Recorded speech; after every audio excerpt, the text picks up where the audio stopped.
Come on, Steve. Come on. Do your thing, Big Daddy. I sure will. Good morning, everybody. Y'all listening to The Voice. Come on, dig me now. One and only. Steve Harvey. Got a radio show. Yeah, man. Back in business, too, man. Whew. Man, how good is God? I mean, really, if you think about it, in spite of all that's going down in your life, first of all, it could be worse. But secondly, sometimes you have to remember, and I've just had to have this conversation with myself this morning. That's how I'm fresh on this one right here. When a challenge faces you, or you're going through a difficult moment, or you didn't hit a bump in the road, in the middle of that, if you could manage to be grateful, it would take you a long way. Gratitude is a powerful resource. If you can be grateful in the middle of it, gratitude is a powerful resource. When it's dim for you, and it got a little bumpy on the road, and you ran into some obstacles, and you done ran up into some detour signs, and your journey ain't smooth as it was last week or last year, you gotta be grateful for the things that are going right and that have gone right, and for the thing that's wrong right now to get right. Man, can I share that with you? Man, is that a tough one to learn. It is for me. It has been one of my toughest challenges, is to learn how to be grateful, because it's a powerful resource, but how to be grateful in moments of despair when it ain't going right. See, here's a mistake I would make. See, when something go wrong, I want to focus on the wrong so much in an attempt to fix it. But even then, the focus ain't always in to fix it. The focus becomes, man, this is bad. Man, I can't believe this is happening. Why does it keep going down? That doesn't fix anything. You know, milling over it, going over what's wrong, explaining it, sharing it with your friends, you know, making it sound worse than it is. Tell the story for pity from other people. All of that right there has nothing to do with the fix. Sometimes you're just mulling over it. You're just making it worse. You're just making it a bigger problem. You're manifesting it into your atmosphere. You're putting it out there in your spirit. Now all of a sudden it consumes your day. Next thing you know, you're having a bad day. If you're having a bad day, it's because you've been having some bad thoughts. So what I've had to learn how to do, and what I'm working on this morning, is I'm working on this situation that done cropped up.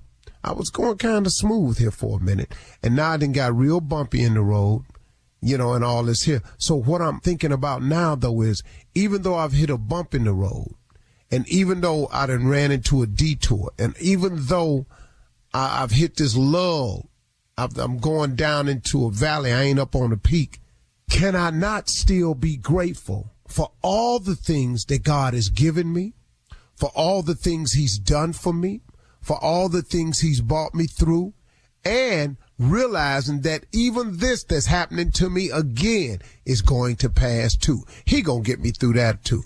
Come on, man. God is a good God, man. It's a lot to be grateful for. So while I'm tripping on this bump in the road I done hit, what I got to remember is all the things he's done for me.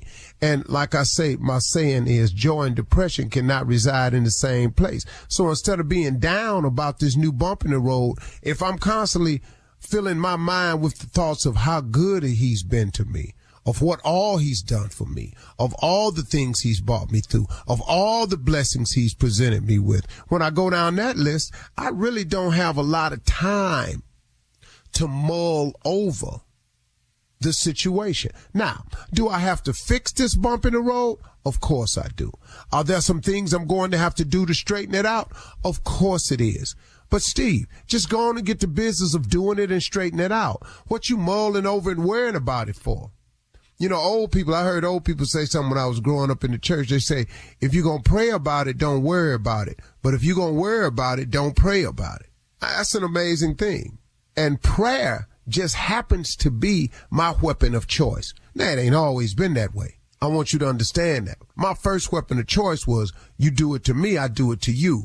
You call me out, I call you out. You say something bad about me, I've tried to find you and say something bad about you. That was my weapon in the past. How did that work out for you, Steve? not so good. Because you know what? I spent a lot of time fighting back, kicking back, swinging back, when I could have spent all that time climbing. See, all you trying to do at the end of the day, folks, is have a better life than the one you got. All you trying to do is improve your position in life. You know, it's not my business to make sure you don't get where you going. I ain't got no time for that. It's not my job to assure that you ain't as high as me. I ain't got no time for that. Your real mission and purpose is to have the best life that you can have, to ascend to the highest plateau that you can get to make your family as comfortable as you can, to provide as much as you can for your family, but legally. See, those of us that sitting up here trying to come up with sideways, you can ask a couple million men sitting in prison today how they wish they hadn't have done that. And they'll tell you, oh man, I wish I never had did it. I knew not to go down there. Something told me not to go down there. Man, if I could change things, I would. But they sitting somewhere doing some time that had they made another decision, they wouldn't have to do. Now, that don't make them throw away people. Nah, man, because everybody make mistakes, and God is in the forgiving business. And some of us have done some things that really broke the law and a whole lot of other things and deserved to do some time, but through the grace of God, we didn't. But now we sit up here and we pass judgment on people who got to do something. Man, I don't care. I don't care what you've done. God can forgive anything. But our position, our motivation in life is to try to have the best life we can have and provide for those around us and make it comfortable. If that's your ambition, you don't have time to worry about or concern yourself with another person. And I wasted time doing that. And that's not the way to get it done. It's simply mind to your business. Taking care of you and getting yourself right and tight is 24/7. So that's a full-time job. So what I had to learn was, and the reason I've chosen prayer as my weapon of choice now, is that now prayer helps me that I don't have to fight back. Now, if I get cornered, I'm going to fight you.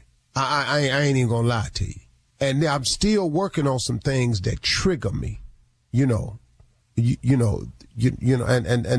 so I'm slowly getting better at that. But I've learned that my weapon of choice is prayer now. So when it happens ugly for me, I pray about it. When it get tight and dismal for me, I pray about it. And the thing about prayer, man, is prayer changes things. Yes, it does now. Read about it and try it. That's the deal, okay? Come on. Prayer is a wonderful weapon. You're listening to the Steve Harvey Morning Show. Hi, I'm Sriram. And I'm Aarti. We have spent the last 20 years building and working at some of the largest companies in the world. Tell them we're married. And yes, we've been married for over a decade. We worked with some remarkable people. We are going to talk to them about things no one else talks to them about, and they will tell us their secrets. Elon Musk. A meme's like actually kind of a complex form of communication. Like a picture says 1,000 words and maybe a meme says 10,000 words. Rob McElhenney. When I see the people of Wrexham, I grew up exactly like them, and I think that transcends culture. I think it transcends race. Gary Vaynerchuk. My greatest strength is humility. When you don't think you're special to begin with, you're not overly worried about tricking fancy people to think you're special. So join us. Check out the Aarti and Sriram Show. That is AARTHI and SRIRAM Show. Listen to the Aarti and Sriram Show on the iHeartRadio app, Apple Podcasts, or wherever you get your podcasts.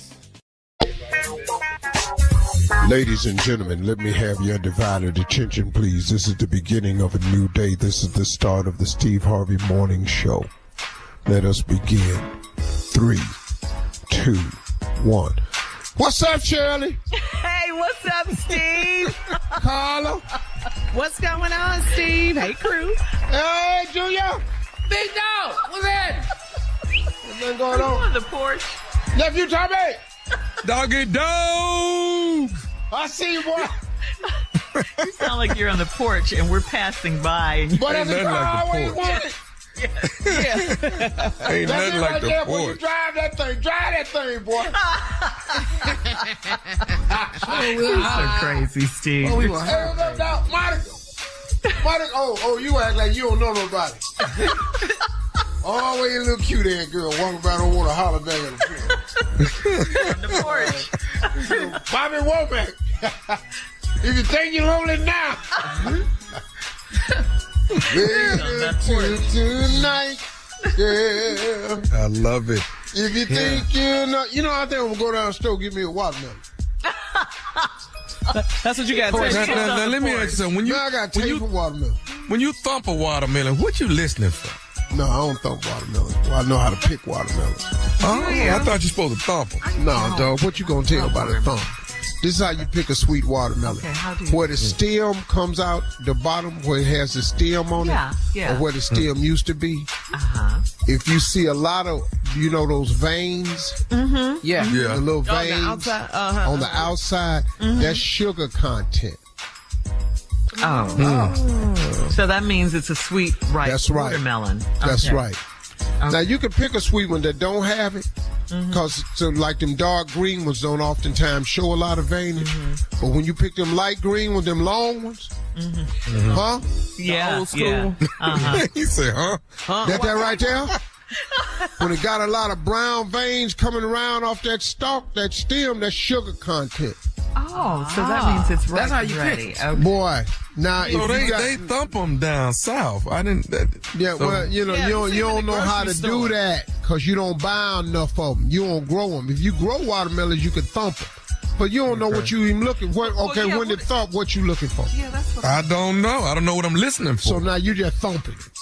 You finna take this ragged ass watermelon right on to the house.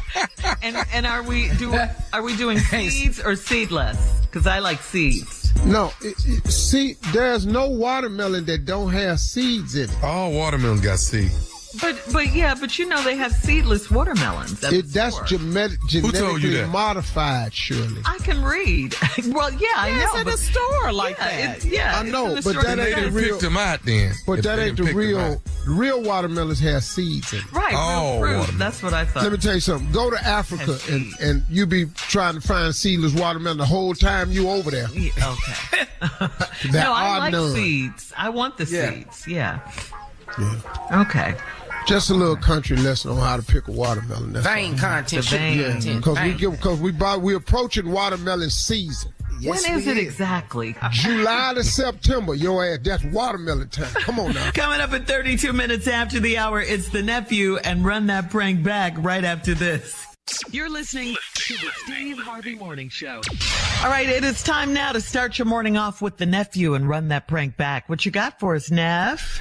Well, let me see if I can see how stupid I can get this morning, Shirley. I'm going to try to multiply that thing by 5 this time. Let me see a problem at the ballet. All right? All minds clear? Good. Cat dog, if you would, let's go. Problem at the ballet. Hello? Hey, Orlando. Hey, Tommy, how's it going? Hey, man, what's going on? You doing all right? I'm doing good. What's up? Hey, listen, I need you to do something for me. But do you need your car details? No, not this week. Listen, I got something I want you to do for me. I'm doing a prank phone call, and I want you to call this guy and tell him you're the valet downstairs. Ask him for his ticket number and tell him, hey, we got a little bit of an issue, but my manager's going to call you back. Are you sure you want me to do it? You're the valet guy. That's all you got to do. All right? Why does the Mexican guy got to be the valet guy and you get to be the manager? What's up with that? Just like this, I'm finna click over and make the call. All I want you to do is just tell him you're the valet guy. Will you do that for me? All right, man. I got you. All right. Hang on. Just hang on. Hello? Hello. Is this Mr. Franklin? Yes. Can I ask who's calling? Oh, yes. I'm Orlando with valet. Did you park a Lexus with us about 30 minutes ago? Yeah, I did. What's going on? What's this about? I'm just going to need your ticket number real quick. There's a small issue, and once you get the ticket number, I could have my manager just call you back. 5346. But why do you need my ticket number? Is there something wrong with my car? Did something happen? My manager will call you back, and he'll give you all the details. Oh, okay. So something did happen to my car?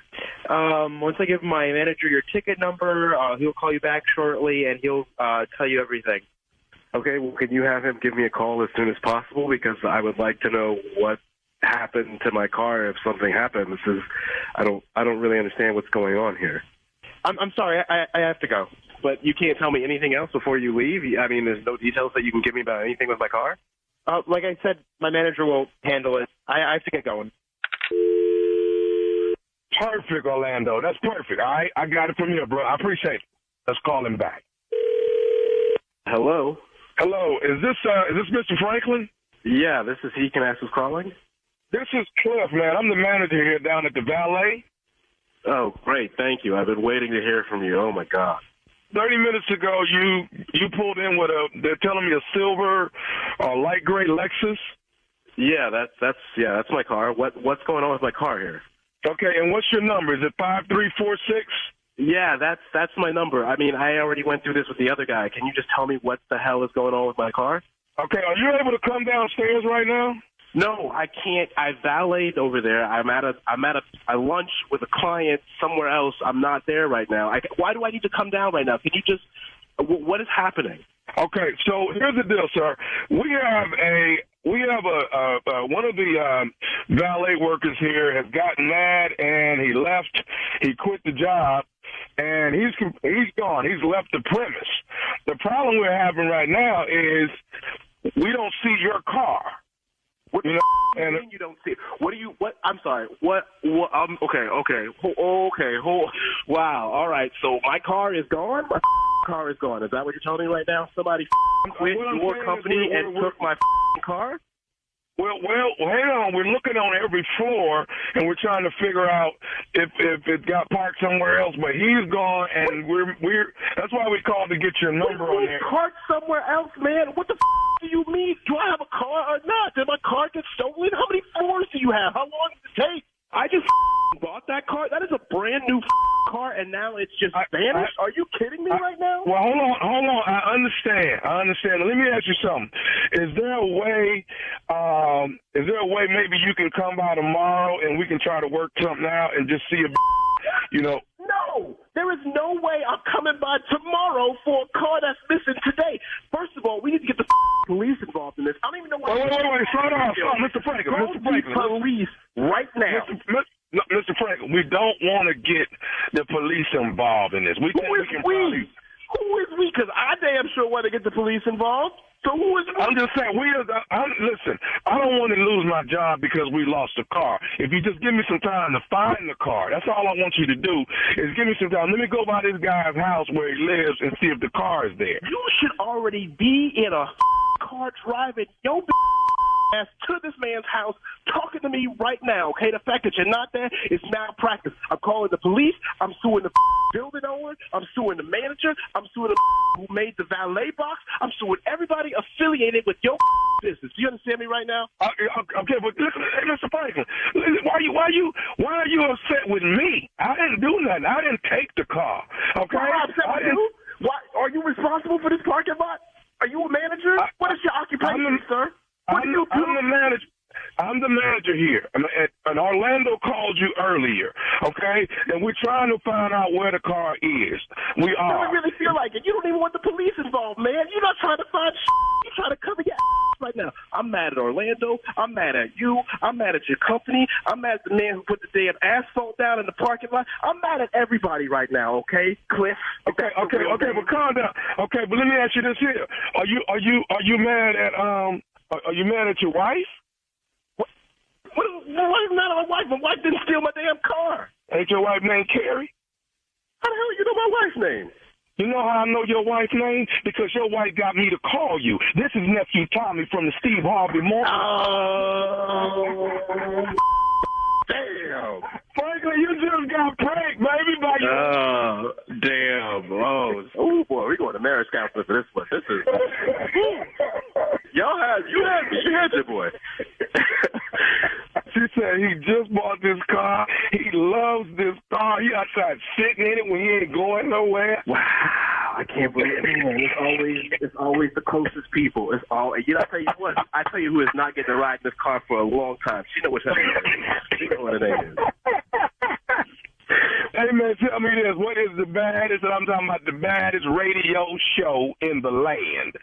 It's the Steve Harvey Morning Show, baby. Come Coming up next, it is Ask the CLO, our Chief Love Officer, Steve Harvey, in the building right after this. You're listening to the Steve Harvey Morning Show. It is time to ask the CLO, Chief Love Officer Steve Harvey, in the building. This one is from May in Culver City, California.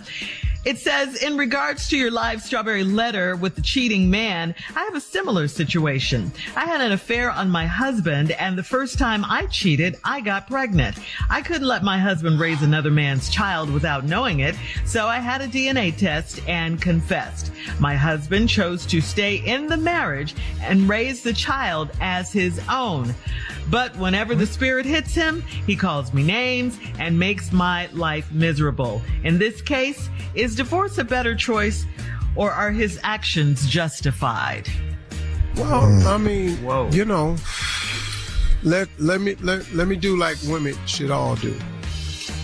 If the shoe was on the other foot and your husband went outside the marriage and had another baby and you decided to stay, would you not call him a bunch of names whenever the spirit hit? Yep. How about every birthday? Yeah. That's all the Christmas money when that child support going out the door. I think it's a heck of a man to stay and raise it as his own, and then he spared you the shame of it. But I mean, well, you're gonna throw it in the face. See, the thing about saying I'm sorry is it that don't fix it. He may eventually stop doing it, but if you can't take it and you want to get a divorce, that's on you. Yeah. But where the dude that they gave you the baby at in the first, but where he at? She didn't say, Steve. Well, I don't see him raising his hand volunteer. And I ain't saying stay and take any form of abuse. That's not what I'm saying. Yeah. Because that's not right at any level. You know. But he gonna throw it up in your face every now and then. I don't know how that works. I'm not really sure I could do that. So I don't think I'm the perfect person to have. Yeah. I think once you do it, you gotta accept it, but you can't keep throwing it back at him if you decide you're going. Yeah, that sounds real good. Right. Yeah. I mean, that sounds good. Exactly. But if you're gonna say you're gonna accept the baby and raise him as your own, but so much of the time, I don't know. I don't know if I could take that. That's tough, yeah. Because you're only human, so there's going to be some moments. Yeah, absolutely. Absolutely. All right, we're moving on. Joseph in the Bronx, CLO, says, my boss and I have the same birthday, so we went out 2 weeks ago after work and celebrated. She's got a husband that's very jealous-hearted, so she told him we were where she was going and invited him to join us. We invited other coworkers, but they didn't show up. My boss's husband was waiting for us as we walked out of the restaurant. He got in my face and said he'd beat my if I ever tried anything with his wife. I was ticked off and wanted to fight him, but I need my job. How do I settle this? Come on, CLO. Well, I mean, bro, you can't go out with the man's wife no more. Period. I don't give a damn if y'all got the same birthday. His boss. I don't care. She got a husband. She invited him. He didn't go. He probably walked up to the door and saw y'all sitting over there by yourself and decided not to go in. Because he going to handle it outside. So now wasn't nobody. So now he done told you. What you want me to do? Hey, look, apologize, send the man a letter. Tell him you didn't mean no harm. It won't happen again, and it won't happen again. She can't fire you for this now, homie. Oh, I done took the class. What? She cannot fire you for this. HR. Yeah, because according to the class I took, she has created a hostile work environment for you. You felt obligated to go because it was your boss. Had you go to celebrate the birthday, you didn't want to say no because you didn't want to affect your job. Now you feel like it's a hostile environment because her damn husband all up in your face. And that's in the class. That's in the class. I just took it. So how should he settle it then, Steve? And I'm telling you, sir, as an active bystander, which is what I'm being. Just apologize. And I would apologize to the man and get it on record that I had to apologize to him. Yeah, because he's not his boss. No. All right. But now he is going to whoop your ass. You believe it? And he can't fight back because his wife is his boss? No. Right there. Yeah, that's crazy. No. Once he starts swinging, handle your business, boy. Okay. There you go. All right. That's better. But all right, HR Sophia. Sophia in Dallas But said, HR offices are usually never in parking lots. Sophia in Dallas says, I'm 42 years old and I'm dating a man that's 11 years younger than I am. We're both financially secure and we've both got nice houses. After a year of dating, I finally met his mom when she came to visit him. His mom asked my age and I thought he had told her that I was older. She started calling me a sugar mama and pointed out that she's only 12 years older than me. He didn't defend me and said it's not that big of a deal. Am I overthinking it? Well, he didn't defend you. You're 12 years younger than his mama. 11 years older than him. 11 years older than him. So what are you saying, CLO? Well, got sugar mama wrote on it to me. But if y'all in a good place and y'all got a good relationship, whose business is it? It really ain't his mama's business. Y'all been at this for a year. But that's the thing. He didn't speak up. He didn't say anything to his mom when she started calling her names. Well, sugar mama kind of sweet, though, sugar. Oh, stop. You know way better than that. You know shade with that. Sugar mama better than black ass cougar now. Come on. Come on now. All right. Well, thank you, CLO. You're listening to the Steve Harvey Morning Show. It's Tanya Sam, host of the Money Moves podcast powered by Greenwood, financial literacy podcast, where we get straight to the steps to financial stability, wealth, and abundance. And we are back for season 2 with guests like Will Packer, Rich Fresh, Annie Gonzalez, and so many more entrepreneurs and experts sharing how they are making their money move. You know, if I look back, I mean, to be in that role at 25, was I talented? Was I skilled? Was I capable? Absolutely. Did I have all the tools? Absolutely not. Tune in for new episodes Monday, Wednesday, and Friday to start getting your money moving. Before I could ever walk into a room and say, give me, tens of millions of dollars to produce a girls trip, I needed to show that I could take a much smaller amount of money and be successful with that. I could raise a little bit of money and produce a little movie and then turn that little movie into a success. Listen to season 2 of Money Moves powered by Greenwood on the iHeartRadio app, Apple Podcasts, or wherever you get your podcasts. Hey there, I'm entertainment and lifestyle reporter Tommy D'Addario. I've been doing interviews on the red carpet for quite a while, but only so much can be said in such little time. I'm often left wanting more. That's why I started this podcast, to create a space to get to even deeper, more meaningful conversations.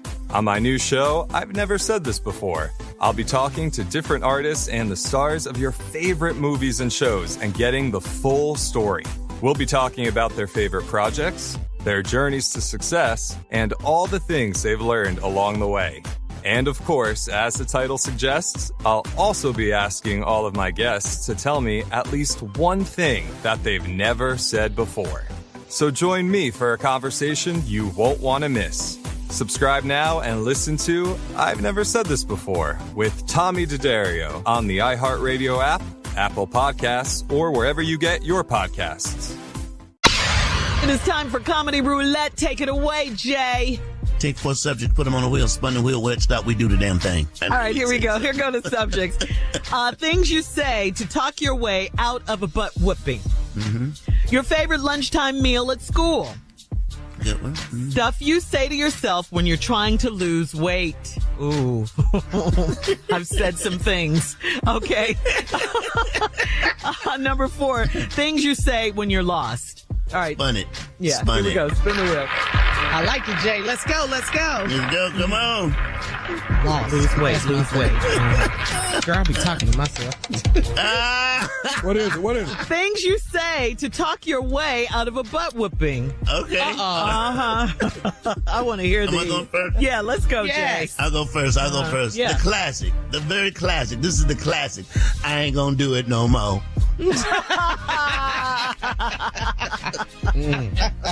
Yes. Come on, Junior. Okay, here's one I used a lot. It wasn't just me. All of us was doing it. Told on everybody. Yeah. Snitch. Truth be told, Mama. Truth be told, Daddy the one broke the doggone plate. Daddy the one, it ain't had nothing to do with me. He told me don't say nothing to you. You got a double butt whipping. Come on, Steve. I was not ever even in there. Wait. I wasn't. This the one gonna get you a real bad butt whooping. If you beat me, I'm gonna tell Grandma. Tell me outside the house. All right, things you say to talk your way out of a butt whooping. Junior, go. Mama, I don't really want to tell you this right now, but I feel a crisis starting. Junior. It worked. He said it worked. Come on now. That's terrible. They're at the hospital just as healthy. Oh, God. I don't want to be the bearer of bad news. I don't. But your car already had a dent on it. It did. I ain't had nothing to do with that. Things you say to talk your way out of a butt whooping, Steve. Would you want me to beat you? Play on those guilt strings. Mama, would you want me to beat you? All right, things you say to talk your way out of a butt whooping. Come on, Jay. Please don't beat me, because the last time you beat me, I had real bad nightmares.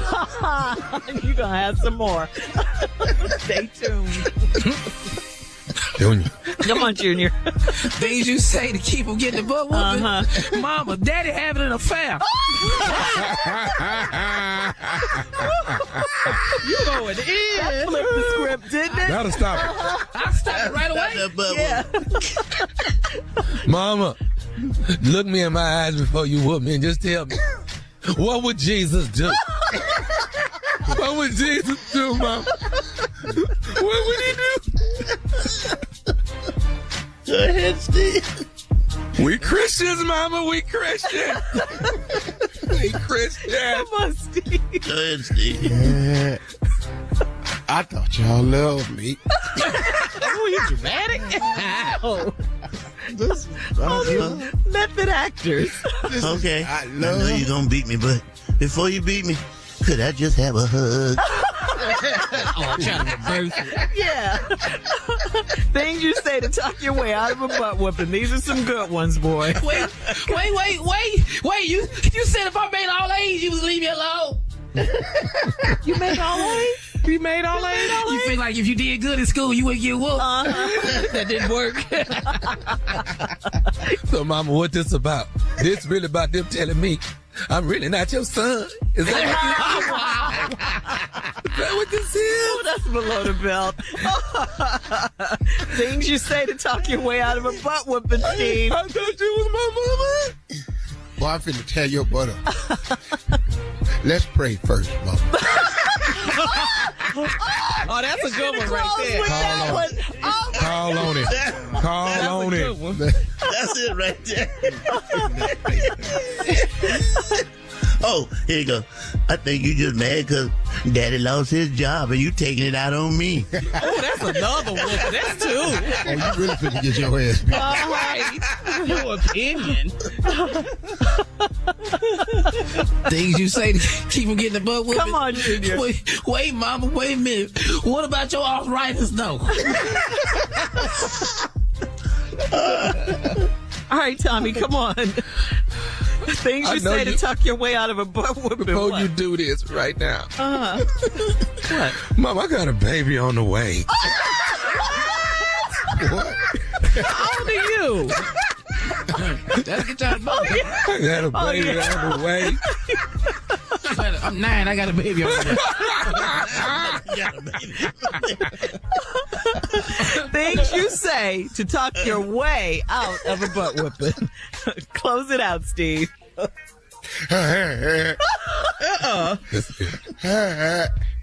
Have we not learned anything from slavery?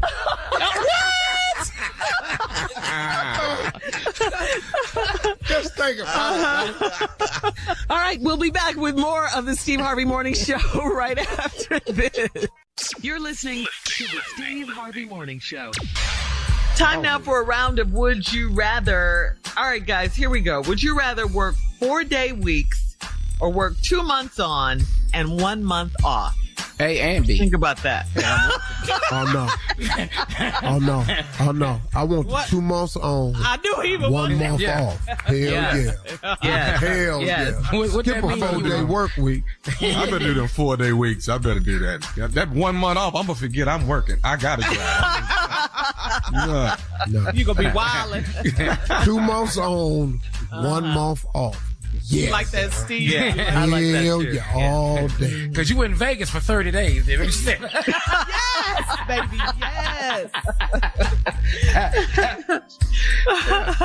All right. Would you rather have another 10 years with your partner or a one-night stand with your celebrity crush? Hey. Oh. Lot of silence. Just A. Just okay, for so radio. Junior's going I don't understand. Would you rather have another 10 years with your partner or would you rather have a one-night stand with your celebrity crush? What? Oh, you don't get your partner no more? No. I can't have both of them? Yeah. No, you cannot. No, Junior picked A. I'm taking the 10 years. What the hell I want with one night? I'm going to take A. Tell Hallie I can't. Oh, you said it. Why do you sound upset about it? I gone over here where I've been. Just Oh.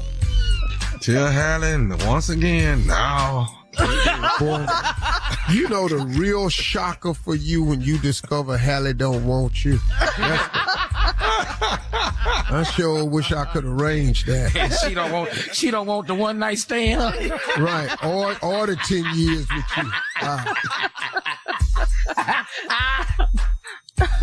All right. Would you rather be in jail for 5 years or be in a coma for a decade?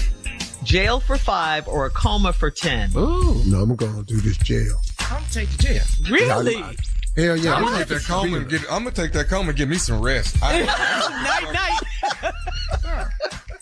Boy, coma, when you come out that coma, I can't tell you how poor your ass finna be. I don't like people just coming in and visit me when I'm in the hospital. No, you getting all your no, you know what you're gonna weigh, you know what you're gonna look like? A beard. How long will his beard be? Oh my God. No. You would rather go to jail for 5 years? I can't do that jail Then thing, be in man. a coma for 10. 10. I'm just laying up here I done missed everything. I'm hilarious in jail. Dog, I'll get some groups together in prison and What? Nah. I'm in there cutting deals. I'm with you, nephew, on that one. All right. That's today's round of Would You Rather. You're listening to the Steve Harvey Morning Show. come on, Shirley, just say it. It's the nephew. It's the nephew with Sidepiece. All right, y'all. This is what it is. Hey, just come on, man. I'm gonna ask the questions that Side Pieces will ask, and I'm gonna let Tommy respond. So, Tommy, if your side piece asks you, when can I call you? You can't. You can't. That's the answer. If I don't call you, we don't talk. That's all that is. Wow. You don't call me. I do the calling. Okay. Can I ask you? Here's another. Go ahead. When can I text you? Same answer as before. If I don't text you, we don't text. You wait. I start everything. Yeah. So she just sitting over there waiting on you. When we hang up the phone, okay. Let me tell you something. When we hang up the phone, if you forgot to say something and you got to wait till I call you back. Yeah. Okay, here's the next question. Can we spend the night together? Yeah, of course. Of course, but my night in at 6:45. I gotta get my ass home. I can't. Get your my night in. What time your night in? 6:45. My night over. Now we can lay up on each other from 3 p.m. We can hug hug and everything. Yeah. All that, but come 6:45, I got to go. Yeah. This is PM or AM? PM. It's nighttime. Yeah. We gonna watch the 6 o'clock news together. Right after that, I'm gone. Yeah. Wow. All right, Tommy, here's the next question. Can you give her a nickname? Yeah, baby. Same thing I call my wife, baby. What I ain't finna do is say the wrong thing. Everybody, baby. Everybody, baby. Okay, let me ask you a question. Will you buy a gift for your side piece like cologne? Yeah, cologne is nice. You can get that. But it's gonna be the same damn cologne my wife wear though. Wow. I'm not gonna come home smelling like no other woman. It's gonna get a smell my wife smell. You're gonna smell like her. Wow. Okay, here's another one. Can she introduce you to her friends? Oh, okay. Hell no. They don't need to know I exist. Why are I meeting them people? I'm not finna do nothing with them people. Why is you talking about me? Nothing to do this with these people. Bringing me up. Them people shouldn't even know I exist at all. You shouldn't be over there running your mouth about me to nobody. Okay, Tom, here go next. Can she meet your friends? Okay, now that's a good question. That's a good question. Yeah. Yes, you can, but only on side piece night. You just you're gonna meet some more side pieces. But what you ain't finna do is be meeting them in his wife night. That's not your night. That ain't your night. You side piece night. You know other side pieces. Wow. Side piece night. Okay, Tommy. You're very calm, Uncle Yeah, because I already know it. I already know this got to be Tommy. Can she have a picture of you? You just got to have one. You go on my Facebook, screenshot a picture of me and my family, crop that down where you got only me. Now you got it. Off there you Facebook go. page. Yeah. On his profile. Okay, Tommy. I'm listening to that. If she asks you this, if she says, I love you, do you love me? What's your answer? Ditto.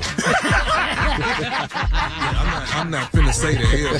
I give you a bunch of dittos. Now, I ditto you to death. Ditto, all that ditto. But I'm not finna sit here and have the L word come out my mouth. No. Ditto. You're stupid. Ditto. Ditto. You're listening to the Steve Harvey Morning Show. Coming up at the top of the hour, right about 4 minutes after, it's my strawberry letter for today. Subject, I taught this young man everything he knows. Okay? Right now, the nephew is in the building with today's prank phone call. What you got for us, Nev? So I got to drop y'all down one of the classics here. And the name of the prank is Keep Sweat. That's what it's called. It's called Keep Sweat. Cat dog, let's sweat it up. Let's go. Hello. Hey, I'm trying to reach Manny. Is this Manny? Nah, this ain't Manny, man. This Sweat. Who's this, man? Hey, this Raheem, man. Wow, this Sweat. Okay. Hey, Mr. Keith, we got people down here. You're supposed to be here at the record store, man, right here in Harlem, and we got people wrapped around the building. You're supposed to be here signing these CDs, man, but it's been over an hour. These people been standing here waiting on y'all. Yo, man, I don't know nothing about no record store, and number two, I don't know nothing about doing no signing, man. Who set this up, man? I don't know. I mean, the name I was given was Manny. Who was Manny? Manny's my road manager, but he don't set things up, man. He's a road manager. He's not my manager. He just handles my stuff on the road. But I was never told I was supposed to be nowhere to do anything, man. I mean, normally when somebody tell me and them have an understanding that I book what I'm supposed to do. So I don't know nothing about this, my brother. Okay, well, we got to get this taken care of. We got people wrapped around the building. We got a table here laid out. We got pens and everything for you to sign these CDs, man. We got over 100 people outside the store. My brother, I nobody told me about no signings or no nothing, man. I mean, I don't know nothing about no signing, for real. Okay, well, are you hearing what I'm saying to you, man? We got people outside the building waiting for you to arrive to sign some CDs. Now, what I'm supposed to tell these people? Yo, I don't know what you're supposed to tell them, man. I mean, you know, and it's kind of like you raising your voice, dude. First of all, I don't even know who you are calling me like this. I told you, man, I didn't set nothing up, man. And, you know, I mean, I don't even know who gave you my number. You know what I'm saying? I don't handle it. All this information was on the fax machine. I got this as a contact number. Manny is the person I'm supposed to be talking to, and Mr. Sweat was supposed to arrive here at 12 noon. Now, here it is. It's 1:15, 1:20, man, and you ain't here. And we got people wrapped around the building. We've been advertising this for the last 2 weeks. I mean, the album dropped today. Brother, I don't think you, I mean, no disrespect to you, but I don't think you hear me, man. I don't know nothing about a signing. If I knew about a signing or knew I had a signing session, I wouldn't have the people sitting around or standing around like that. That's not what I do. But no one informed me that nothing like this was going down today. You know what I'm saying? So, you know. Okay, but look, man, now that you realize people are here waiting, what are you going to do? What am I supposed to tell them? Man, there's no way in the world I can get down there and do a signing at this time, late time right now, man. I mean, you know. You need to get your bag in that. You need to try to get yourself down here, man. Well, first of all, I mean, you know, what did you just say? I think you just called me out my name or something, man. What did you just say to me, man? No. I'm saying you need to try and come on down and sign these CDs for these people, man. These people are here. They're waiting in line. They've been waiting over an hour on you. Now this not gonna look good. This is the date. We got your CD almost on every shelf, man. I'm feeling you, and I understand now. I understand what you're saying to me, but there's no way I can get down there, man. You just gonna have to reschedule this, or we gonna have to reschedule this. I apologize for the misunderstanding, but bottom line is I knew nothing about this. Hold on a second. Hold on, Mr. Anderson. This is Mr. Sweat. He's saying he don't know anything about being here. I'm telling him we got people all wrapped all around the building. He don't care. Yo, dude, I didn't say I didn't care. I said there's nothing I could do. I didn't say that, man. Don't put words in my mouth, my brother. What do you want me to do? All you got to do is reschedule it for another time, man. That's what you do. Hold on, man. I'm talking to my boss. I'm trying to figure out how to get. We got people finna get mad, man, because you're not here. Hold okay? up. Now, whoever Manny needs his whoop, man. He does. I don't know nothing about that, man. I ain't got nothing to do with that, man. All I know is that nobody told me about that. You know, I'll call Manny and I ask who set it up, because I don't do things unless I know where it's coming from. So ain't no way you can get yourself down here. You keep, first of all, man, you don't talk to me like I'm your child, man. You keep saying there's no way I can get my, you back up on what you're saying, dude. Hey, man, we having a problem. This is supposed to be one of the biggest days of our record store. We got your CD on every shelf, and you just so calm and collected, like it's not a problem with you. What I'm supposed to do, man, when I didn't know nothing about it, I understand it's a problem. It's a problem to me because it made me look like I'm a no-show. But, dude, I'm telling you again, I knew nothing about this, man. Hold on 1 second. Take all his damn CDs off the shelf. Every last one of them. Yo, I don't know what you talking about, man. You losing your darn mind right now, man. I'm not trying to disrespect you, dude, but you really losing your mind right now. You doing something you ain't got no business doing, man. I said reschedule the situation, man. Tomorrow, the day after. How we that. rescheduling when the album drops today, man? Okay, well, there's nothing I could do about this, dude. Nothing. Wait, sound like you raising your voice at me. I'm raising my voice, man, because you disrespect me. You don't call my phone going off like I'm somebody's child, like I'm your child, dude. Man, you don't talk to me like that, man. Come on. So you can't stop what you doing and bring your butt down here to the record store. No, I can't stop what I'm doing. No, I can't stop what I'm doing, man. So what you doing right now that's so important, you can't come. Man, it ain't none of your business what I'm doing right now, dude. I'm saying I knew nothing about this, man. So I'm not gonna keep going back and forth with you like I gotta explain to you why I gotta stop what I'm doing to come down there. I knew nothing about it. It's not my fault, dude. You need to take this up with somebody who scheduled this, because I didn't schedule it. There's a right and a wrong way to look, a right and a wrong way to do somebody, Mr. Sweat. Oh, man, come on now. You reciting my songs, man. Come on, man. Okay, no problem. I'm just going to go out here and tell everybody in the line, Mr. Sweat don't want to come, okay? And I'm taking all of the damn CDs off the shelf because you don't want to stand up and be the celebrity that you're supposed to be. Man, okay, now, you know what, man? You do what you got to do, man. At this point, you do what you got to do, man. But, who am I talking to anyway? This Raheem, man. Raheem. I work here at the store. Okay, well, I'll see you, Raheem. You go ahead and do what you getting ready to do, and I'll come and see you, dude. What you mean you gonna see me? What that mean? I'll see you. I'll see you. Yeah, I'll see you. That's what it means. I'll see you. Okay, because the bottom line is, man, Tommy said you was going to come. He the one said you was going to come sign. Tommy who? Now you, Raheem, Tommy, who the hell is the Tommy? Tommy, man, nephew Tommy from the Steve Harvey Morning Show. Swear I got your boy, man, you know what?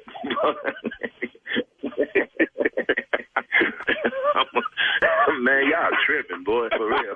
Man, you don't even understand what you make me do. You crazy, boy. I mean, you know what I'm saying? Y'all don't have anything better to do than call me and mess with me, man.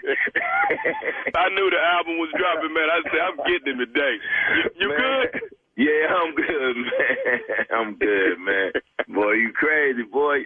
Oh, man, let me get off this phone, man. Y'all do what y'all boy, you don't even understand. I swear, man, I had to get you, dog. Look here, I know you got your show, but you got to tell me what is the baddest radio show in the morning. The Steve Harvey Morning Show, man. Get off my phone, nephew Tommy.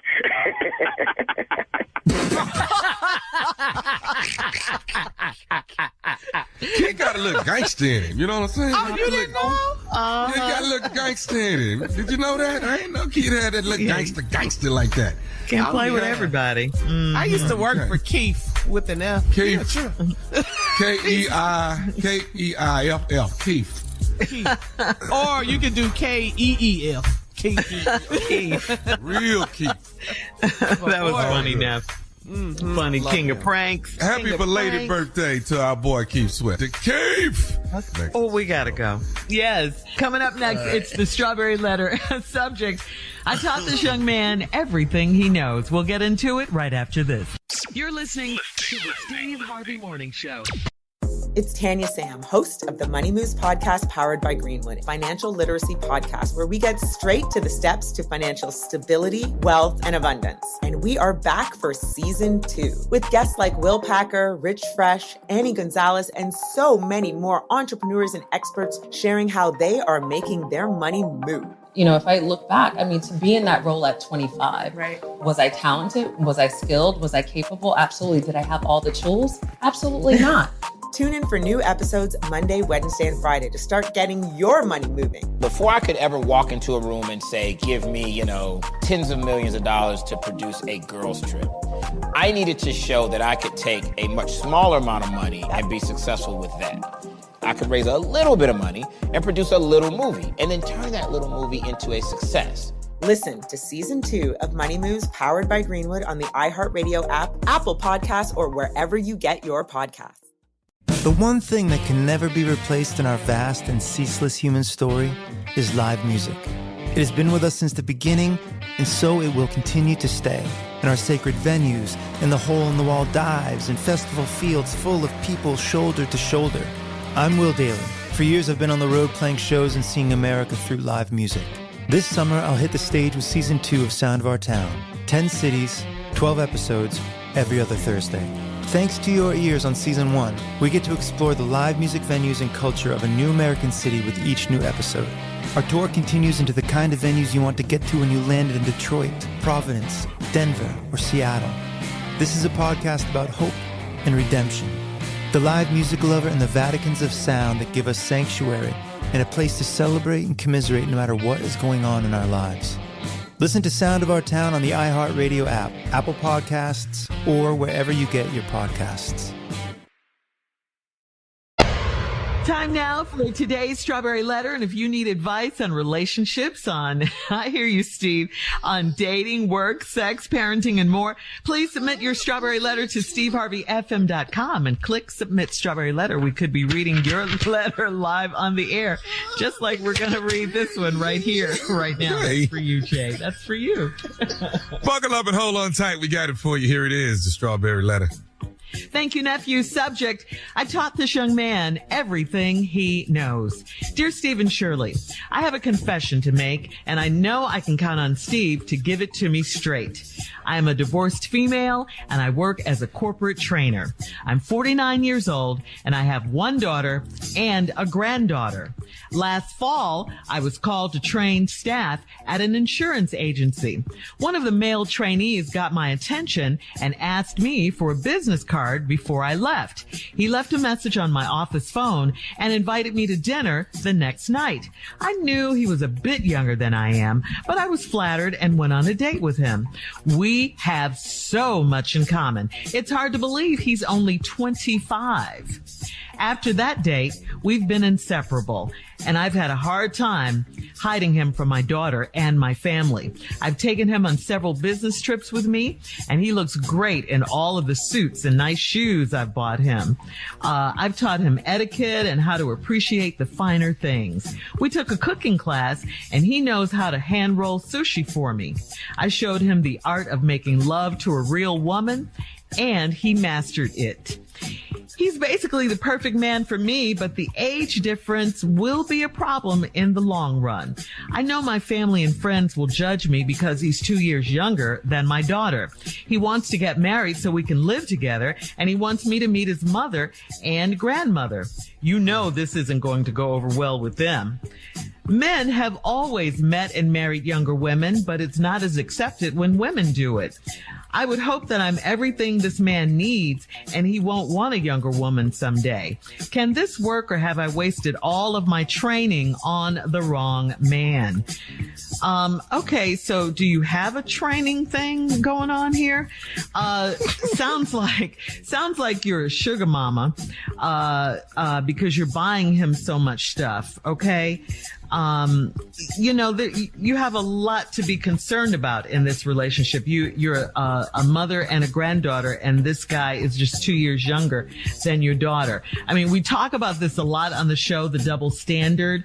There are things that women can do that men can't or don't or won't do, and there are things that men can do that women can't or don't do. You said it in a letter. Men have always met and married younger, but it's not as accepted when women do it, and mainly that's because women have a biological clock inside of them where we have to do things like have children at a certain age. And the facts are that you are twice this young man's age, which means you have way more life experience than him. You came in as the trainer, he's the trainee, which means you have way more experience than him. You're buying him suits, as I mentioned, and shoes and stuff. You also have to think that he might want kids of his own, and that's where you have to think about your biological clock and the time. He might want kids at some point. As far as the love goes, of course, we all know the heart wants what it wants. It doesn't care about age or race or religion or anything like that. But you, as the older, more experienced person, you have to let your thinking get involved here, your head. You have to think about these things if he wants kids in the future and what the future might hold. Yeah, he will probably look at younger women. You guys, you're twice his age, okay? I don't know if you'll be able to live with that or not as you get older. I mean, I'm sure you're beautiful right now. I'm sure you are. But you got to think about that 25-year-old age difference. I don't think that's going to work. And if you can live with all of that stuff, then go for it. I don't think you should. I wouldn't do it. This has nothing to do with what your family or your friends say or anything like that. It's not their business. This is a decision that you have to make. And I think as the adult in this situation, I wouldn't do it. I'll put it like that. Steve? You already know. You already know. So you want Steve to give it to you straight because you know he's going to give it to you straight? Shirley gave it to you. Mm-hmm. Shirley gave it to you. Mud, since you want to hear from Steve, here we go. I'm going to point out some things Shirley pointed out and point out some stuff Shirley didn't point out. You're a corporate trainer. You're 49 years old. You have one daughter and a granddaughter. 49. Let's just round it off. Say you're 50. Women don't like to round it off up. So let me just go and get to it. Because you're about to be 50. Any damn way. Might have had a birthday by the time we read this letter on the air anyway. So let's just say you're 50. Wow. Now, let's go. You got a daughter that's 27. And you got a granddaughter. You train people. That's your calling in life. You train people. So you go to this agency, you're training some people, dude got your attention, asked for a card, left a message, invited you to dinner next night. You know, I knew he was a bit younger than I am, but I was flattered because you're bored. You divorced, you've been single for a while, you're bored. You figure, hey, you've been on this session, let me go on out to dinner with him. We have so much in common. What the hell you got in common with a boy that's 25 years, a young man who's 25 years younger than you? What, y'all both like to eat? You don't play video games. You ain't into sport. He like black dresses. You had on the black dress. That ain't nothing in common. Hang on, Steve. Hang on. All right. We'll be back with part 2 of Steve's response coming up at 23 minutes after the hour. Title of today's letter, I taught this young man everything he knows. We'll get back into it right after this. You're listening to the Steve Harvey Morning Show. All right, Steve, come on. Let's recap today's strawberry letter. I taught this young man everything he knows. Well, you're a teacher, you're a trainer. You're 49 years old. You go out on this insurance thing to train a group of people. Young dude catches eye, asks you for a business card, invites you to dinner. You flattered because he's your age. You go out with him. He's much younger than you, but you sit there and all of a sudden y'all got everything in common. No, you don't. No, you don't. And I'll prove it to you in the letter. Lady, you have so much in common. Y'all don't like the same music and y'all don't go to the same places. Y'all ain't had the same life y'all ain't had the same life experiences. You can make children, he can't. You got kids, he don't. He play video games, you don't. He got a family, he ain't got no family, you do. What y'all got in common? I sure would like to know what it is y'all got in common. Or what did you sit there and fabricate in your mind that made it so good? Well, let me tell you what. Well, after that date, we've been inseparable. So much for in common. I've had a hard time hiding him from my daughter and my family. Listen to me, I've taken him on several business trips with me, and he looks great in all of the suits and nice shoes I bought him. You know why? Because he was wearing sneakers and T-shirts. You had to buy him them shoes and them suits because you couldn't take his T-shirt wearing ass nowhere with you. I thought y'all had a lot in common. He don't know how to dress. You taught him just your letter. I taught this young man everything he know. He ain't know nothing. You taught him everything. He didn't know nothing. You taught him everything. And you got a lot in common. What? He didn't know how to hand roll sushi when you met him. Now you got him hand rolling sushi. Let me tell you something. I went in a sushi restaurant in Atlanta one night. And this is years ago. Kings of Comedy years. And it was 2 black guys behind the counter at the sushi place. I turned around and walked right out. The 2 black dudes say, Steve, come on in, man. The sushi good. I said, y'all know good and hell well. Y'all don't know nothing about cutting no damn sushi. That is not our job. If you back here frying fish, I sit down. Yeah, we do. But you slicing raw fish, boy, stop. Now you done got him to hand roll sushi for you. I showed him the art of making love to a real woman and he mastered it. Okay, you can say he mastered it. Right. He done got better at it. You can't get worse at sex. You just get better at it. So he's teachable. He's basically the perfect man for me. Except you can't take him around your daughter, your family, or your friends. But the age difference will be a problem in the long run. No, it's a problem now.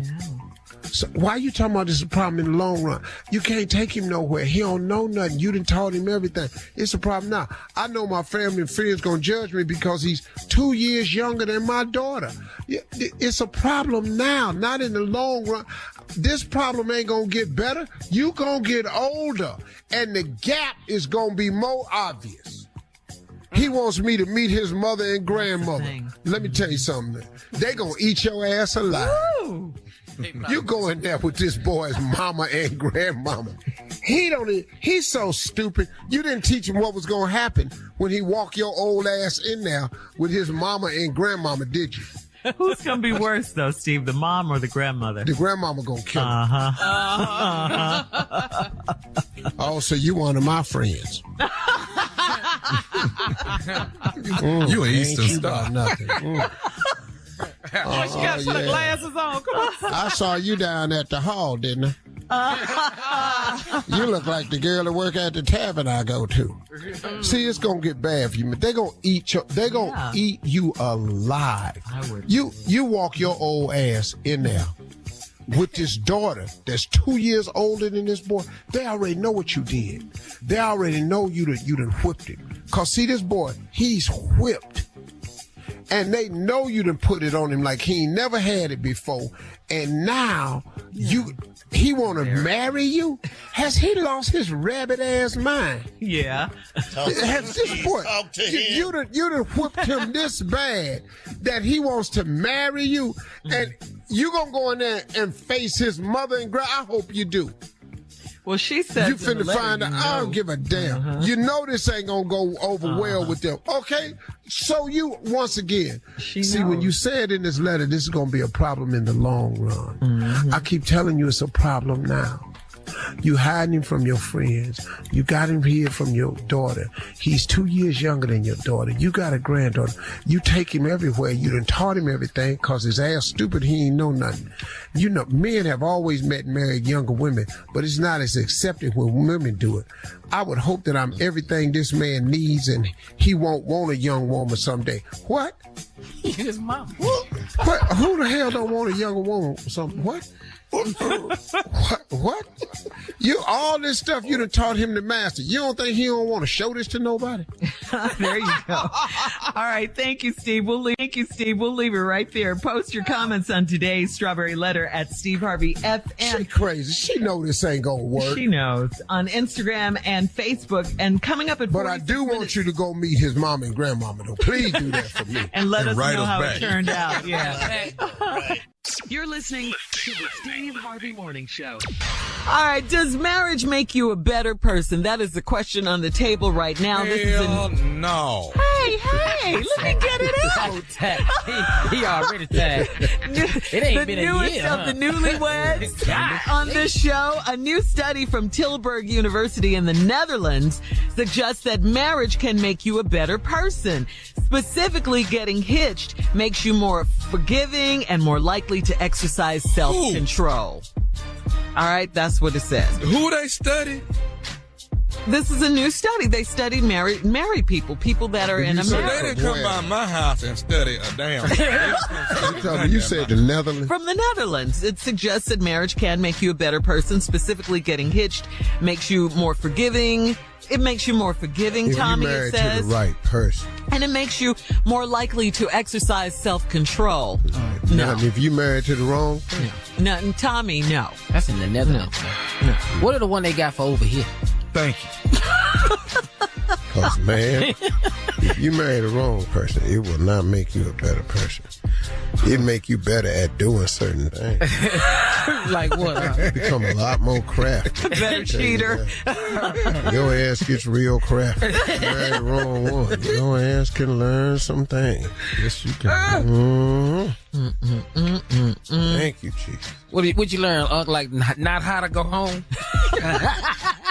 Dog, you'll learn about spots. You'll know about a lot of restaurants. You have a lot of little cubby holes. Hidden restaurants. You know how to walk in places and spot cameras.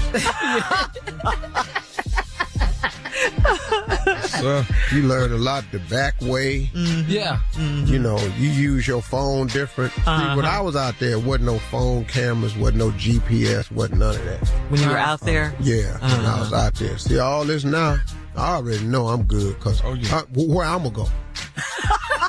Ain't nobody gonna see me. Ain't nobody gonna see me. That's why I can carry my ass home now. You got to turn that GPS off your phone. You got to turn that off as soon as you leave the house. Hey, dog, if you famous, you can't do nothing. You just can't do nothing. Just go home, dog. Yeah, just go home. If you're famous and you're not happy, just get yourself a divorce, man, because you're going to get seen. Yeah, and it will be a scandal. Dog, and they're going to put you out there, dog. Yeah. Just be freaking. Did you want to say that aloud, or did you want to keep that to yourself? He said, just go home. They ought to at least have a miserable meeting or something. You can go and talk to other miserable ass. You understand? Why did he get married? I didn't. Y'all ain't tell me everything. Y'all did. Woo! All right, we'll be back. You're listening to the Steve Harvey Morning Show. It's Tanya Sam, host of the Money Moves podcast powered by Greenwood, financial literacy podcast where we get straight to the steps to financial stability, wealth, and abundance. And we are back for season 2 with guests like Will Packer, Rich Fresh, Annie Gonzalez, and so many more entrepreneurs and experts sharing how they are making their money move. You know, if I look back, I mean, to be in that role at 25, was I talented? Was I skilled? Was I capable? Absolutely. Did I have all the tools? Absolutely not. Tune in for new episodes Monday, Wednesday, and Friday to start getting your money moving. Before I could ever walk into a room and say, give me, tens of millions of dollars to produce a girls trip, I needed to show that I could take a much smaller amount of money and be successful with that. I could raise a little bit of money and produce a little movie and then turn that little movie into a success. Listen to season 2 of Money Moves powered by Greenwood on the iHeartRadio app, Apple Podcasts, or wherever you get your podcasts. The one thing that can never be replaced in our vast and ceaseless human story is live music. It has been with us since the beginning, and so it will continue to stay. In our sacred venues, in the hole-in-the-wall dives, in festival fields full of people shoulder to shoulder. I'm Will Daly. For years I've been on the road playing shows and seeing America through live music. This summer I'll hit the stage with season 2 of Sound of Our Town. 10 cities, 12 episodes, every other Thursday. Thanks to your ears on season 1, we get to explore the live music venues and culture of a new American city with each new episode. Our tour continues into the kind of venues you want to get to when you landed in Detroit, Providence, Denver, or Seattle. This is a podcast about hope and redemption. The live music lover and the Vaticans of sound that give us sanctuary and a place to celebrate and commiserate no matter what is going on in our lives. Listen to Sound of Our Town on the iHeartRadio app, Apple Podcasts, or wherever you get your podcasts. Here's a question a guy asked his friend to email the morning show to get your opinion, Steve. My wife went out of town this past weekend, and it was a good thing because on Saturday, a young guy, maybe around 20 years old, rang my doorbell. He asked me my name, asked if I once lived in Memphis, and asked me if I knew a woman whose name I won't mention. When those checked out, he then put out his hand and told me he was my son. I lived in Tennessee 2 decades ago, and I dated the woman for a little while, so the math checks out. And this was right before my wife and I got married, but the kid's mom didn't tell me any of this. I invited the young man in, and we talked more about it. He's trying to put his life together. It was a cool conversation, and we both agreed to get a DNA test to confirm or deny the possibility that he is my son, and yes, he favors me. Either way, how do I break this Maury Povich you are or you are not the father situation to my wife? Do I tell her everything about the visit, the DNA test, or wait for the results and then tell her I have a son? Yeah. I would take the DNA test, and then when it comes back positive that that's your son, then you got to tell your wife exactly how it happened. This guy came to my house. Oh, hell no. Oh, hell no. Say what, Big Dog? Don't tell her about the visit first before the DNA test? No.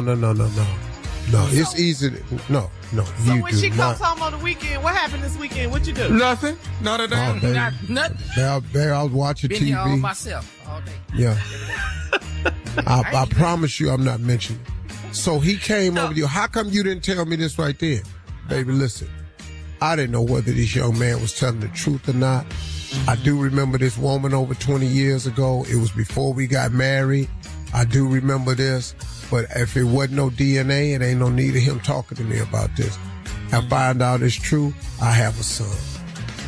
So 20 years means nothing to her because this happened right before the wedding. He was born before the wedding. Yeah, but I'm just saying, you do realize that. Well, that 9 months, 9 months, all as long as he born before this wedding. That's all we got something. So you knew about this woman while we were walking down the aisle? While we were I had known of this woman before we got married, but after I found out we were serious, I broke it off. Sound like a good time to lose him. I was younger back then. You'll be able to get past this 20-year thing. And then see, no, listen to me. No. It's not going to be easy, but see, you out of the child support stage. Ain't no money got to come out the house. It's easier to, this is my son, I didn't know it. Then you got to do the right thing as a man because he's trying to put his life together. Mm-hmm. So you got to help your son at this point. I don't think this is not going to cause him his marriage. It's going to create a whole lot of questions. He going to get tapped a lot in the middle of the night. Excuse me. Yes, he is. Let me ask you something. So when we went to Cancun, because you were seeing her when? Wait a minute, wait. But you was in Memphis. In 90. Yes. All of that. Yes. No, wait, hold on. Wait a minute. In 2000, though, we went to see my mama in Texas. Black women can do math. Yes, Wait a minute, hold on. So when you was driving to see me in Dallas, which way you go? Because that's 40. 40, once you come down Nashville, you hit 40, and then you come across to Arkansas to get on 30. That's right. You must have stopped. You went to see this heifer right before you saw me. It happened right before the wedding, birthday? When that baby birthday? More of today's trending stories on the Steve Harvey Morning Show coming up at 20 minutes after the hour, right after this. You're listening to the Steve Harvey Morning Show. All right, Steve, Mr. Green Drink himself, Mr. Elevate You. How's it going? The product is out. You know what? The product is going good. I want to thank everybody out there for all of your support for the Elevate You launch at Walmart. Because of this, Elevate You products got sold out rather quickly at Walmart.com. And get all you want. You can get the greens and stick packs, the original flavor, the terry chart, and the chocolate. And we have three new products, gummies. They're for your digestive health. They're for your immune system. And they are for your metabolism. If you want to speed up your metabolism, feel more energy. We got them in gummies now. They taste really, really good. But they're very, very effective. I use them all the time because better health should be available for everybody. So check out a Walmart near you or go to Walmart.com. Just go to Walmart.com to make sure you get your greens and your gummies. So it is back in business. We sold out so quick at Walmart, they were just gone. And now they're back. Walmart.com. This product is the hottest new product on the market for your health. And I want everybody to get healthy, man, especially in my generation. And now younger people are getting hip to it, too. My daughter is using it. My daughter. Beautiful. All right. Well, congratulations. Go to elevateyou.com. Thank you, Steve. Coming up at 33 minutes after the hour, we will play a round of Would You Rather right after this. You're listening to the Steve Harvey Morning Show. Time now for a round of Would You Rather. All right, guys, here we go. Would you rather work 4-day weeks or work 2 months on and 1 month off? A and B. Think about that. Oh, no. I want 2 months on. I knew he was 1 month off. Hell yeah. Hell yeah. What Skip a 4-day work week. I better do them 4-day weeks. I better do that. That 1 month off, I'm going to forget I'm working. I got it. No. You're going to be wildin'. 2 months on, 1 month off. Yeah. You like that, Steve? Yeah. I like that too. Yeah, all day. Because you were in Vegas for 30 days. Yes, baby, yes. All right. Would you rather have another 10 years with your partner or a one-night stand with your celebrity crush? Hey. Oh. Lot of silence. just hey. Just okay, for so radio. Junior's Hey, going I don't understand. Would you rather have another 10 years with your partner, or would you rather have a one-night stand with your celebrity crush? What? Oh, you don't get your partner no more? No. I can't have both of them? Yeah. No, you cannot. Junior picked A. I'm taking the 10 years. What the hell I want with one? I'm gonna take A. Till hell I can't. Oh, you said it. Why do you sound upset about it? I gone over here where I've been. Just sit down. Till Hallie once again. Now. Boy, you know the real shocker for you when you discover Hallie don't want you. I sure wish I could arrange that. She don't want the one night stand. Right. Or the 10 years with you.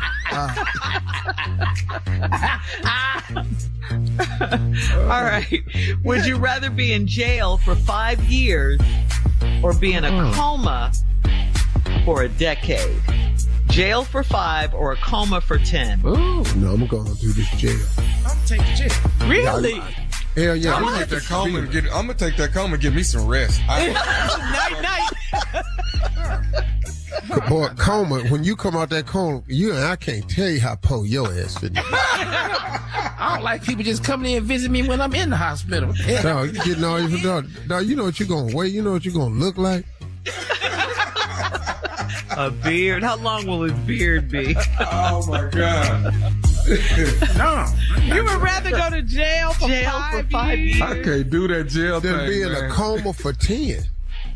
10. I'm just laying up here I done missed everything. I'm hilarious in jail. Dog, I'll get some groups together in prison and What? Nah.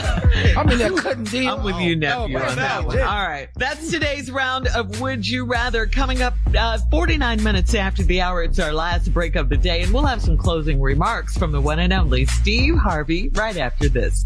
You're listening to the Steve Harvey Morning Show. It's Tanya Sam, host of the Money Moves podcast powered by Greenwood, financial literacy podcast where we get straight to the steps to financial stability, wealth, and abundance. And we are back for season 2 with guests like Will Packer, Rich Fresh, Annie Gonzalez, and so many more entrepreneurs and experts sharing how they are making their money move. You know, if I look back, I mean, to be in that role at 25, was I talented? Was I skilled? Was I capable? Absolutely. Did I have all the tools? Absolutely not. Tune in for new episodes Monday, Wednesday, and Friday to start getting your money moving. Before I could ever walk into a room and say, give me, tens of millions of dollars to produce a girls trip, I needed to show that I could take a much smaller amount of money and be successful with that. I could raise a little bit of money and produce a little movie and then turn that little movie into a success. Listen to season 2 of Money Moves powered by Greenwood on the iHeartRadio app, Apple Podcasts, or wherever you get your podcasts. Steve, we're ready for your closing remarks. I'm so happy they're back. All right, everybody. But I hear him saying it to me all the time. People come to you, ask you for money because I know you got it, because you're doing better than them. Well, you work harder than them. So quite naturally, you should be doing better than them. Now they come to you and lay this guilt, man. You done came up and over all of us and left us back here. And man, we so proud of you. Let me hold. My father used to say, if you didn't know me, what would you do? So I started incorporating that in my life. If you didn't have my number, who would you call? I cannot be everybody's emergency. If you are everybody's emergency phone call, you need a new group. They gonna bring you down, man. I'm telling you, they're going to bring you down. And when you go down, guess what? They gonna get another emergency number. They not gonna be there for you. All these people that use you as their emergency, do you have the ability to use them as your emergency? I think not. It's time to look at getting a new group. Now, you can sever the ties with these people now, or you can wait until a major event occurs that's going to cause you have to break it off. And it's going to be a lot more painful and a lot more costly. You know, but Bishop Jake said one time, sometimes you have to let people go so they can be freed up to go be who they supposed to be. Because some people just hanging on because it's comfortable. Because you've made it comfortable for people. And I'm talking to everybody out there. This ain't for me or people who have employees. This is for people who have people in their lives that's constantly pulling on you, man. For $20 here, $40 here, $100 over here. My light bill went off. They cut this off. They calling me. I'm behind on my taxes. My income tax check ain't here yet.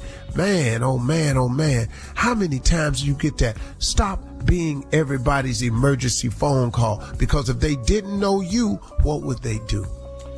You know, my father used to say, when they don't know you, what would they do? They need to get to doing it. You can't save everybody because they'll bring you down. If you're the smartest person in your group, you need a new group. Y'all have a great day, okay? I'm gonna have a good weekend too.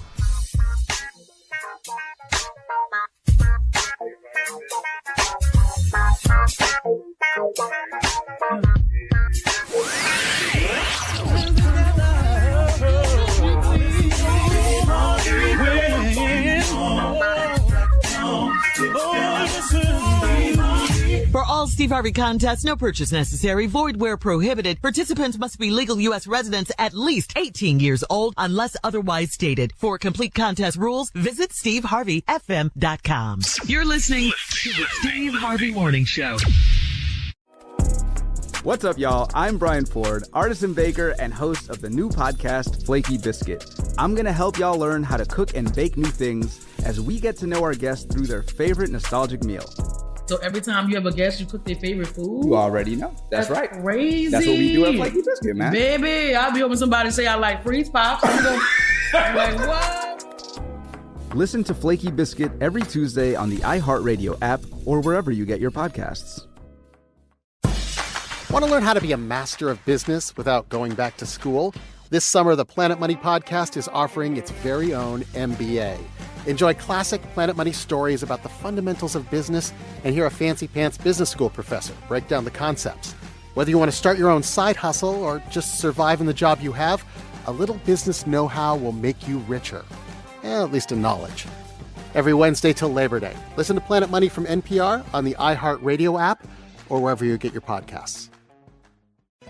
Hey, everybody. Are you ready for a brand new podcast that you had no idea existed? I'm Rory Scovel. And I'm Daniel Van Kirk, and it's the Pen Pals podcast. Maybe you've had a pen pal before. Well, you have two of them right now. You send us your letters about anything going on in your life. Got a mean grandma? Need a new haircut? Whatever it is, send it to us. And we have guests like Will Ferrell, Andy Samberg, Rose Byrne, Brett Goldstein, and Mandy Moore. Listen to the Pen Pals podcast on Will Ferrell's Big Money Players Network on the iHeartRadio app, Apple Podcasts, or wherever you get your podcasts. This is the unbelievable but true story of George Remus. He was an eccentric and genius lawyer who figured out how to game the system during Prohibition. Remus is the biggest man in the business. But George Remus's wild existence took a dark and shocking turn, leading to betrayal, revenge, and one of the most sensational murder trials in American history. Listen to Remus, the Mad Bootleg King, every Tuesday on the iHeartRadio app, Apple Podcasts, or wherever you get your podcasts.